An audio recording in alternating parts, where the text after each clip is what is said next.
another Red Chair Chat. Today I have Elyse Friley with me. Hi Elyse. Hi Rachel. Welcome. Thank you. So tell me a little bit about yourself and how you got into real estate and maybe what you did before entering real estate. Okay, so I just finished my 8th year in real estate. Has it been that long? Yeah, I know. Right. Wow. No, it seems very strange because I'm like, did I just start this job? No. Like, I feel like I know enough now where I'm like, okay, all right, I'm good. But before real estate, I was actually a cop. I was a deputy with the Greene County Sheriff's Office. And I went to the academy in 2010. So that's what I was doing all prior to that. And yeah, it's really, it's exhausting seeing the worst in humanity at times. Yeah. Yeah, so definitely I was looking for a change. And my dad had done some flips in St. Louis, and so I kind of had an idea that real estate may be kind of the way I wanted to go, and I realized pretty quickly that I needed to get into a career where my pay matched my work ethic. And to me, at first, that just meant $50,000 a year. That's all. I was like, if I can just make this amount, I will be happy. And then I very quickly was able to reach that goal and was like, there's so much more out there. Wow. So much more business, so much more freedom. And so it gave me a lot more of a perspective and a lot more freedom in life. And you're now naturally helping people make the biggest purchase of their life in a happy moment compared to an environment where it may not have matched that. Right. And something like with law enforcement, a lot of people don't realize this. Like when you call 911, not like you can almost every single time, if I ask someone how many times have you called 911, they remember how many times, when and where it happened because it was an emergency. Yeah. That was the one and only emergency that year, maybe within 5 years, that they called 911. That was my 6th 911 call of the day. Wow. That I was dealing with. So you're constantly dealing with the worst that, sometimes the worst, sometimes the best, with babies being born on the side of the road. It's still very stressful. I know, but all very stressful situations, and it's a stressful sometimes job, but in a much better way because we're guiding people through a transaction that is exciting and happy. And I'm also now trying to help people invest. Okay. And so doing investments, my wife and I are trying to do investments ourselves. And it just, again, financial freedom is like, it's like constantly you can see that finish line. And the problem is we push it back because we're like, well, we got to that goal. Oh. So now we can push the goal out and find more, more happiness, more wealth, more, just more to life that we're able to give ourselves and now our family. We actually have a lot of former police men and women that are now agents here. What skills or traits do you think translate from that profession into real estate? I've had this question asked a couple times. Okay. And I usually start by saying, well, if I can ask somebody that's 6'4", highly intoxicated, to kindly turn around and put your hands behind your back, it's probably not that hard to ask for a price reduction, or a price improvement. Yeah. But it is, we bring a lot of skill set that, like, again, emergencies. So when people get worked up or something in the real estate industry, there is nothing that is an actual true emergency beyond what we have already seen and what we have already handled. So everything in this realm, it's like there's nothing, I feel like, especially someone from prior law enforcement background, there's probably nothing that they can't conquer, especially in this field. What an interesting perspective. I mean, you told me before the once of that maybe your 5th emergency call that you received that day. That is, to me, that's like unimaginable. Like, how could you continue to keep going through that? So the fact that you transitioned to real estate, how do you think that has propelled like your mindset of thinking like I can do more? Oh my God, it's changed. So I used to think everything was so cheesy because I was just like, oh, I mean, the positivity. It was almost weird being in this place where I was like, everyone's so happy. Why are you guys all in such good moods? But it was also like you feed into it eventually, and it takes a hold of you. And what's really interesting is now I look back and I see a lot of the people that are at my prior place that I used to work, and it's not that they're unhappy, but they still are in that realm of that you know, the world being negative around us, where they protect us from seeing that, you know, a lot of times. So they're still enthralled in that, and I'm like, man, this place is awesome, because it's just nice to come into work, you know, and it brings a different level of, for me, gratitude that I have every single day for what the life that I live now and the business that I have. That's really cool. Yeah. So let's talk about since you've been an agent 8 years ago, what has been your journey? You were an individual agent, and now you have a team. I started out on a team, and that, you know, and I tell people it's not a bad thing to start out on a team, especially, like, I didn't have any of the skill sets, and I quickly learned that I can talk a lot. And I knew this, but I didn't know, you know, like, going to open houses, and, you know, this is a relationship building business, and I already was good enough at that, you know, that I was like, oh, I can totally do this. And then I was like, I can do this myself. And so I went and I wanted to build something big, but I was just like doing a shotgun spread where I was just going out there and getting all the business, and then I was closing things, and I'm like, oh my God, I'm closing everything.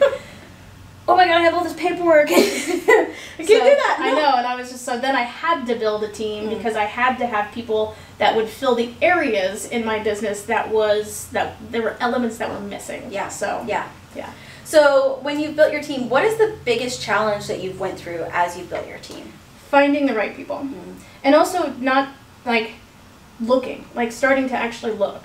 And, like, not, because I was so hesitant, like, I can do it though, but I can do it myself, but it was taking away something else that was way more precious, and that was time. Yeah. And now I have 2 kids, and I have an amazing wife, 2 fantastic kids, that when I say, oh, I can do that, yes I can, but it will take away that time from what means the most to me, and it's my family.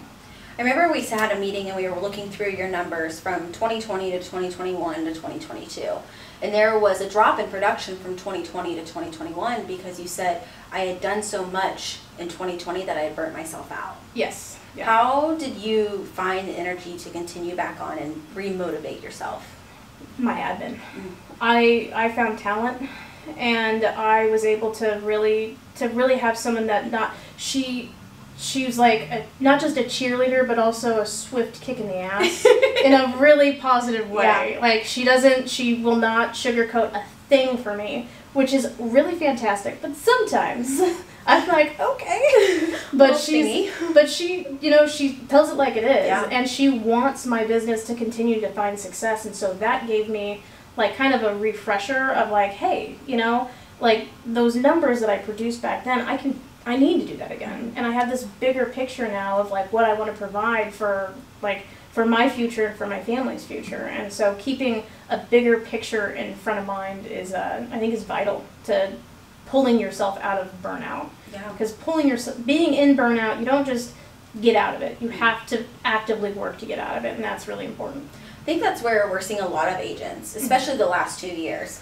It's been so daunting, and it's been go, go, go, and you're at the point of burnout, but this is also an industry where you have to produce. It's not just a steady income paycheck. As much as you put into it, you'll get out of it. Well, and in this market that we're going into, if you take that minute to just catch your breath without, you can do that. Everyone's allowed to have that time to re-energize. But you have to have a system in place to make sure that your business is still moving, even if you take a step away. Yeah. You know, so if I need to take a spa day, you know, and go get a pedicure, then I want to be able to do things like that. I want to be able to go and have a day with my family somewhere where I'm not answering my phone. And in order to do that, I need to make sure that my systems are in place. And if in this type of market that we're heading into, that is more important now than ever, because what if a family emergency comes up and I have to fly out to help someone? Yeah. I have to be available, but I also have to make sure that I'm not failing my team and making sure that that's still running very smoothly. So. You keep saying systems a lot, which is, like, makes my heart happy. This has been such a transformation. Right. That is so very different for me. Besides your admin, I know your coach has been a huge part of your success. Yeah. And honestly, my coach and Bethany are the reason I was able to get out of burnout. So that was, I think a lot of people know that my being and having a MAPS coach, not just a MAPS coach, because I've had multiple MAPS coaches, it's finding the MAPS coach that really really sticks. And, you know, I was late to my call today. And so I got a phone call and I was like, I am on my way to my computer. And I'm like, holy shit, I've never done that. You know, but she keeps me accountable, and when I've had instances come up that I needed support on, she's called me just to check in and see, hey, how are you doing? Because she wants to make sure that I'm mentally fit and ready to go for what I do. Yeah. So that's been the systems and models, the things that I can't ignore now because I have too much business. And if I want to have less business, then I don't put those systems and models in place, and my business will get smaller. You just said you had too much business. Not a lot of people can say that. I mean, I never have too much business. Never actually have too much business. I do have the ability to always take on more now that I have systems put in place to make sure that things don't fall through the cracks. You have a higher capacity at that point. Yeah. Because everything's being taken care of on the back end for you. Exactly. That's so cool. So you've stepped out of your comfort zone a little bit this year, and you've done client events. I have. And the one we went to was phenomenal. Thank you. What do you think that the biggest opportunity that you learned from having that client event was? I think what I learned is that my clients who, you know, I have a lot of past clients now that I met at open houses, or they were referrals, or they were someone that I didn't know personally. But now, no one feels like a stranger. And so every single time, like, I'm excited to call my database and invite them to the next one because they're excited too. And I'm like, please bring a friend, or especially someone that needs to buy or sell, you know, and I can create those conversations. And I'm like, the more people in your realm that you bring to my events, or the more people that are in your realm that need to buy or sell real estate, they'll be invited to my events. And so their network of people will grow, and mine will grow along with them. And I think because we've had this awesome communication by inviting and explaining the different styles and types of events, that it's building a stronger relationship between me and my past clients, and that's probably been one of the coolest things to find. Is your main source of lead generation repeat and referral business, or do you have any other lead sources you tap into? I don't buy leads. I've never bought leads, and this entire time, you know, and I'm not opposed to any of that. I just haven't needed to. Yeah. You know, it's all repeat and referral. And like, you know, the thing about law enforcement and having that as a background is I could have started a pooper scooper business and they would have supported me.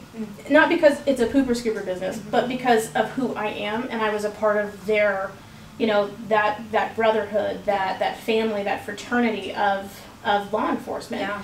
You know, and then I have a whole other sphere, which is very interesting because I have one side, which is my law enforcement, and then I have I call it my queer, you know? So I have my cops, and then I have my queers. Very, very different, but also two very strong communities. Yeah. And so when you're a member of each one, it's interesting on your Facebook feed during a political year. But it's also very interesting. Grab the popcorn. Right, it's always something. There's always something. But to be supportive and to make sure that people know, like, hey, you know, I'm a member of this community, and I want to make sure that home ownership is becoming a greater thing in, you know, in terms of statistics towards my LGBTQ plus family. Yeah. Because statistically, nationwide, we're much lower home ownership rates. And so I want to help bridge that, like, fix the gap, Yeah. you know, and make sure that we're building that generational wealth within those communities as well. And you're part of KW Rainbow Network that's helping try to bridge that gap. Probably the best thing, probably the best group that I've ever been a part of. And I mean, good luck to anybody trying to recruit me. Because they don't have KW Rainbow Network, Yeah. and that is a family to me. You know, when I go to any of the events like Mega Camp or Family, one of the biggest things I look forward to is our mastermind events and the panel discussions.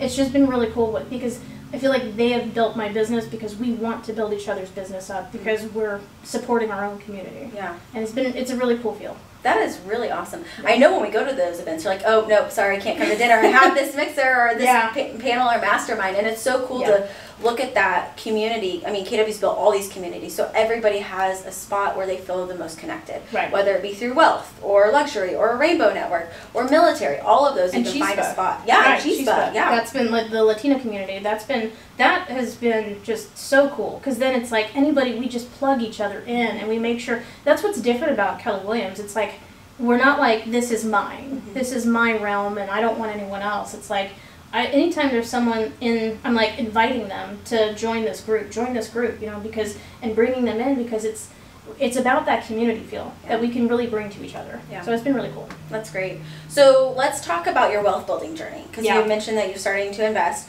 What got you started into saying, hey, I want to start becoming a real estate investor? So my first house that I bought, that I had an agent that at the time, I was his first and only client, and I was that challenging of a client, which could have been the case. I don't think so, but but it's a hard job, and I just knew, I was like, man, I could do a really better job than him. He's a nice guy, but he just this wasn't his career, and he knew that.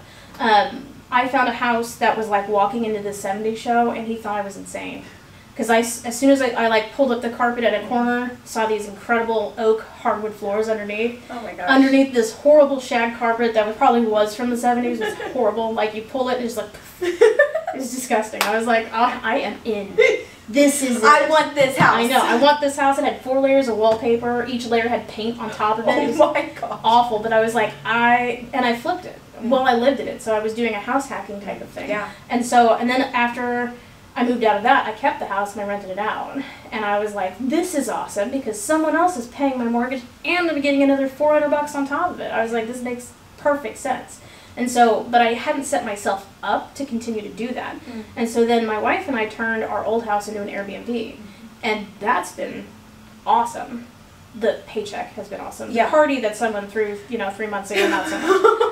But that was one, and we can facilitate that and make sure it doesn't happen again. And then we have another rental, and that's bringing in an additional income.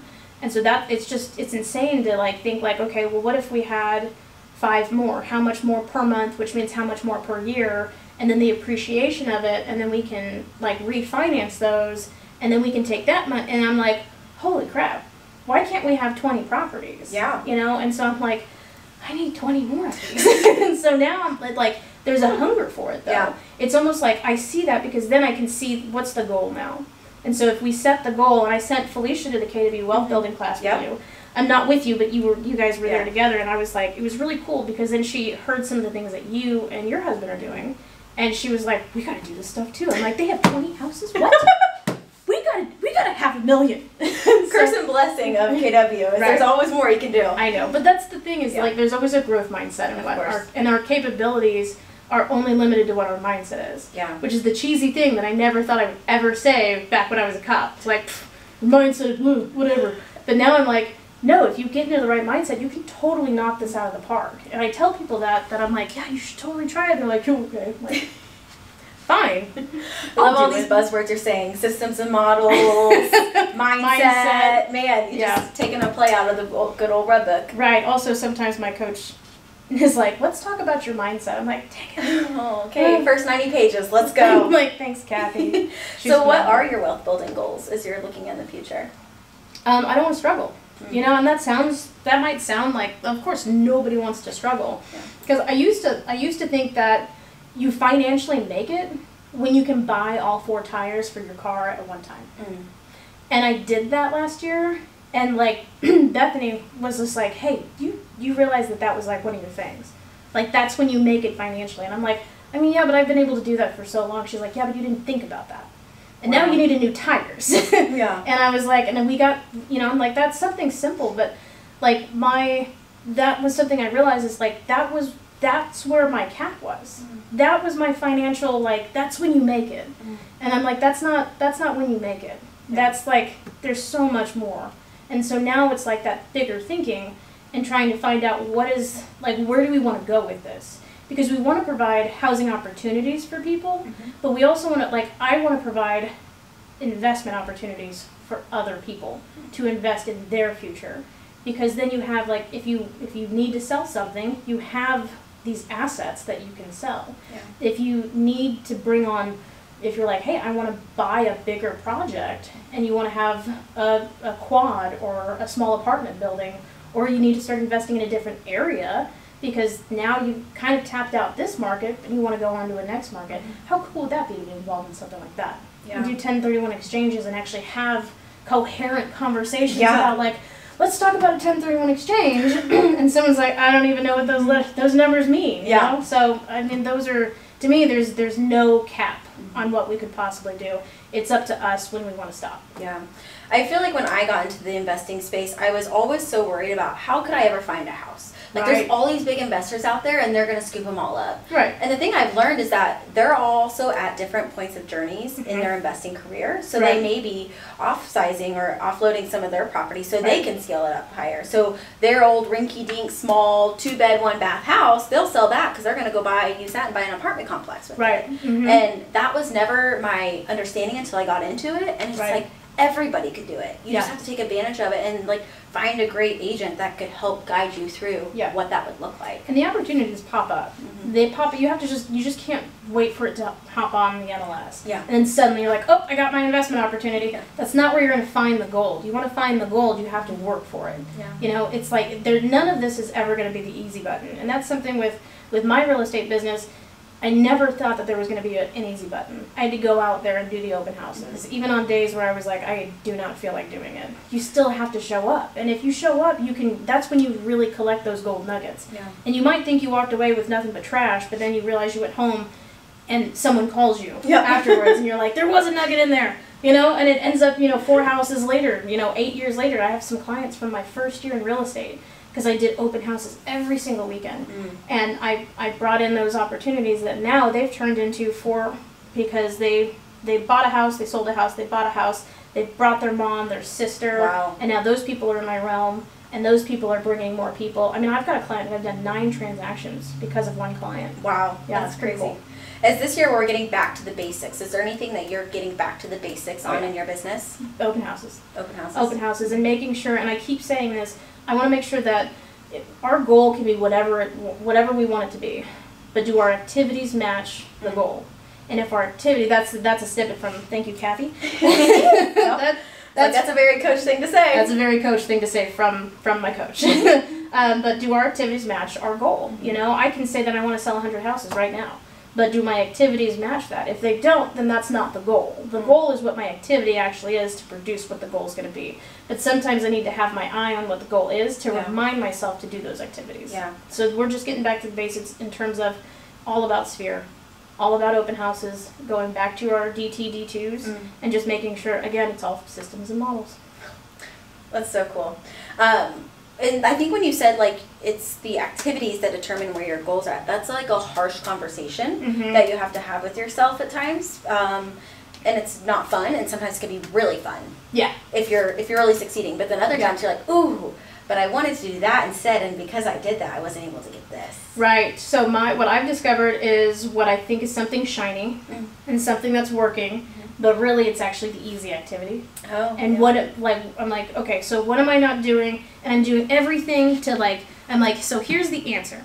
And this is called phone calls. Yep. This is called being on the phone. And I'm like, no, I want to do this. Yep. And this is going to make me so much money. And I'm going to do all of these activities over here. And I'm going to do everything I can to not look at the one thing that's actually going to help my business succeed. And it's getting on the phones. Yeah. Getting on the phones and talking to my people. And that's building those relationships. And so then I'm like, well, why do I call them? Why, they don't want to hear from me again. Yeah, they do, because I'm inviting them to another event. All about my events. How many do you plan to have this year? I'll have probably 6 or 7. That's awesome. I've already had, I have Tyler Shields that's coming down. Oh, good. Good. Kind of nailed that. Oh, hey. From someone's recommendation. Oh, okay. So, and he's actually pretty cool. Yeah, he's pretty cool. Wealth of knowledge and just super high energy guy. So I'm really, really excited because I think he's going to help bring a lot of wealth to my sphere of influence as well. And when you're putting on 6 or 7 client events, you're spending $1,000 every event? No, not even close. Absolutely not. The last event I didn't spend any money. No. Didn't spend any money. How? None. How? I had a sponsor come in, and so I had an estate planning attorney come in, and she did a whole presentation, basically estate planning 101, because the goal is the long-term benefit and well-being of my sphere. All my past clients, I want you to be set up properly in case something happens, so that way things don't go into probate or things don't fall off, or you don't know what to do with your assets. This is something to where let's take care of everything. Let's make sure all of the cards are in place. Let's make sure that everything's, where it needs to be. All the T's are crossed and I's are dotted. And then, okay, now that we know what we need to do, let's find more wealth building by having Tyler come in, and we'll do an investment wealth building type of, class. That's awesome. Then after that, we're having a financial planner come in. But all of these people are coming in and they're not asking to be paid. Mm-hmm. This is a local estate planning attorney that she's going to generate business by coming in and talking. Yeah.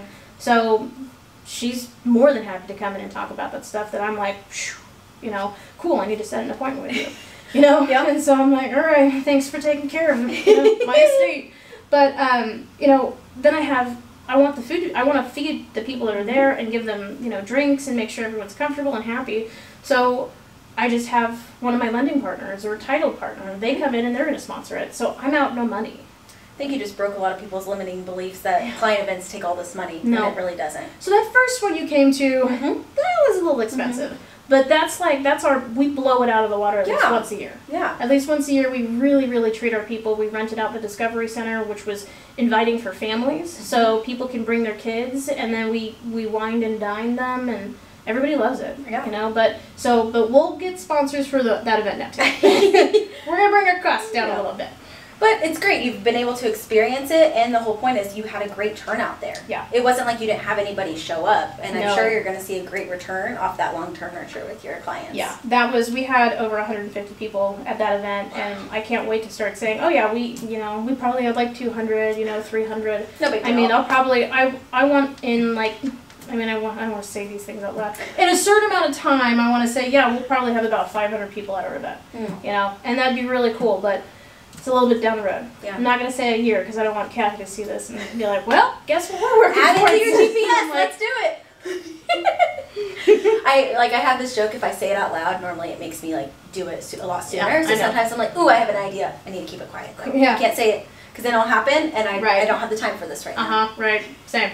I'm like, ooh, no, hold on. I got a 3-year-old and almost a 2-year-old. I'm like, woo, okay, we're going to do all of this stuff, but I also want to make sure I don't miss out too much on some of these really awesome years right now. Mm-hmm. So we're going to get big, but we just have more hiring to come.